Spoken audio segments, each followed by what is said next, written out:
सद्गुरूंचे पुण्यस्मरण, सद्गुरु नाम संकीर्तन,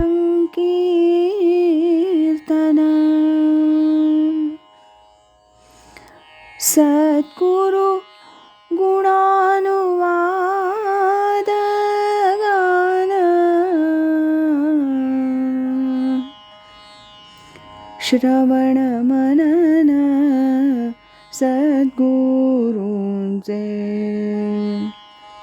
श्रवण मनन सद्गुरूंचे.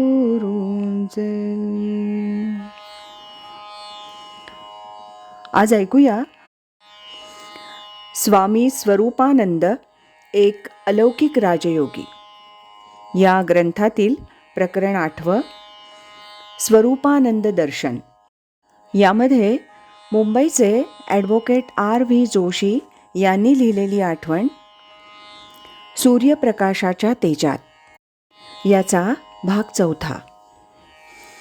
1972 साली मी नेहमीप्रमाणे मे महिन्यात पावसला गेलो असताना तिथे स्वामीजींच्या खोलीबाहेर काही आध्यात्मिक तत्त्वज्ञानावर आधारित अशी पुस्तकं विक्रीसाठी ठेवली होती.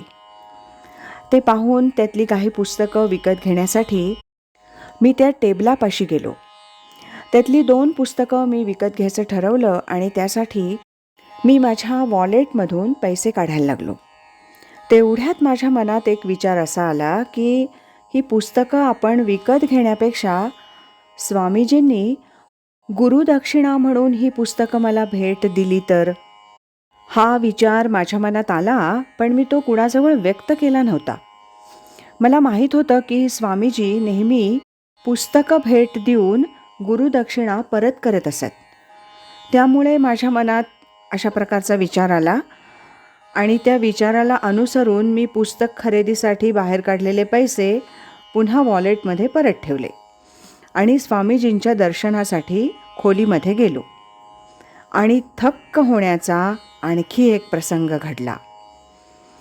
स्वामीजींच्या जवळ इतकी पुस्तकं होती, पण नेमकी मी जी 2 पुस्तकं बाहेर स्टॉलवर खरेदी करणार होतो तीच पुस्तकं स्वामीजींनी मला भेट दिली. माझ्या मनात जसं आलं तसंच घडलं. 1973 सालात स्वामीजींची प्रकृती खूप नाजूक झाली होती, क्षीण झाली होती. ते काहीही बोलू शकत नव्हते. डॉक्टरनी त्यांना पूर्णतः विश्रांती सांगितली होती. असं सर्व होतं तरी हजारोंच्या संख्येने लोक दररोज पहाटे पावस हा खडतर प्रवास करून इथे आल्यावर रांगेत खूप वेळ उभं राहून स्वामीजींचं दर्शन घ्यायचे. तसं पाहायला गेलं तर दर्शन घेण्यामागे कोणतं कारणही नसायचं. मग इतके सर्वजण इथे काय येतात आणि नतमस्तक होतात, हा मला नेहमी प्रश्न पडे आणि त्याचं उत्तरही लगेच मला मिळे की याचं कारण एकच, परमपूज्य स्वामी स्वरूपानंद यांच्या ठायी असलेलं देवत्व आणि एक अशी बळकट शक्ती ज्यामुळं चित्ताला समाधान मिळतं, आत्मशांती लाभते. ही शांती कशी मिळते, किती मिळते याचं वर्णन किंवा मोजमाप नाही.